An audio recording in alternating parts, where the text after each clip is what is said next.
So, what might still challenge or interest us in this essay and its central concept, the intentional fallacy?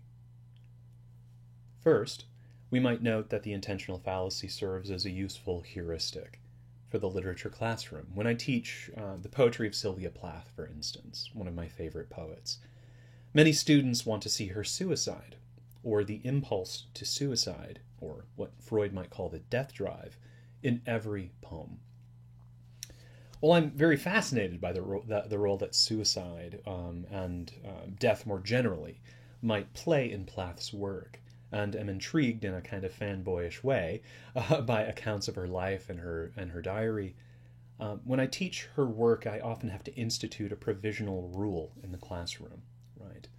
No talk of Plath herself. Yet. I do this if only to get students to grapple with the language of her poetry, and to see if they can earn their way into or toward a discussion of suicide, or, God forbid, some other poetic idea at work in her poetry. And what's my rationale for doing this? Though I may not subscribe to phrases like objective criticism, right? I don't really value that sort of phrase the way WB do. I do see some value in the ability to approach a text in a raw and unprepared kind of way, and to bracket out all questions, at least provisionally, of intention, so that one can get a feel for the texture, tone, and complications of the language itself. But, obviously, of course, sometimes one needs some flavor of the context in order to really even begin, right? But, again, so this is all sort of variable and relative depending on the work itself. Gayatri Chakravorty Spivak goes so far as to say that this level of, this sort of approach to a text, this level of reading, is what constitutes the basis of the training of the imagination in the humanities. A training of entering another's text, a stranger's text, and resisting the impulse to claim it or the stranger, to know it or the stranger, or to master it or the stranger. Though WB do not speak in this way, and though they might think of the idea of entering another's text as some sort of reversion to the intentional fallacy, I do not think they are too far removed from Spivak's idea here, especially in their insistence on the role of the public in the literary classroom. WB also serve as an occasion, I think, for wondering about and interrogating the uses and abuses of intentionality in other domains too, right? I think they might cringe at that idea, but let's just sort of play with it for a little while.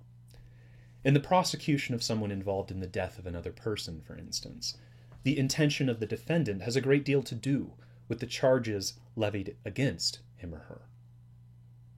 Did the defendant premeditate the death? First degree? If not, was it still intentional? Second degree? Was he or she or Z an accessory or accomplice to the death? Was the death the result of an accident? If so, was the accident a result of negligence or not? Was it voluntary or involuntary manslaughter? Is there a case to be made for insanity, temporary or permanent? Was the defendant faultless, out of his or her mind, enraged or dispassionate? This flurry of questions show that intention and responsibility can be disentangled from one another, and that even responsibility itself exists on a sliding scale with what I like to call complicity. Intention is a clumsy and blunt tool in a murder trial, usually only useful in cases of first and second degree murder, and almost completely useless in more complicated cases. Indeed, when we step back from the case of murder and murderee, we see that there's a whole cast of actors and accidents that factor into the death at hand.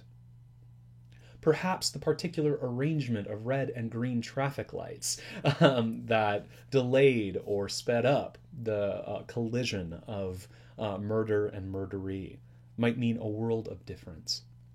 Perhaps a potential bystander is just a little too late, right, to notice what was going on or to notify the authorities.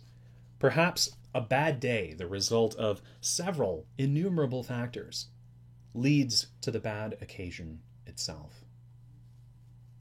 Thornton Wilder's The Bridge of San Luis Rey, a beautiful short novel, and David Mitchell's Ghost Written, one of my favorite contemporary works of fiction, come to mind as novels that investigate the complexity of trying to account within detail for why and how someone is dead, how that death or that set of deaths come about. Intention in novels like that seems like such a crude tool in the face of such detailed efforts. The WB would probably dislike, I said before, they might cringe at hearing me talk this way, though they might dislike this application of their argument to a discourse outside of literary study.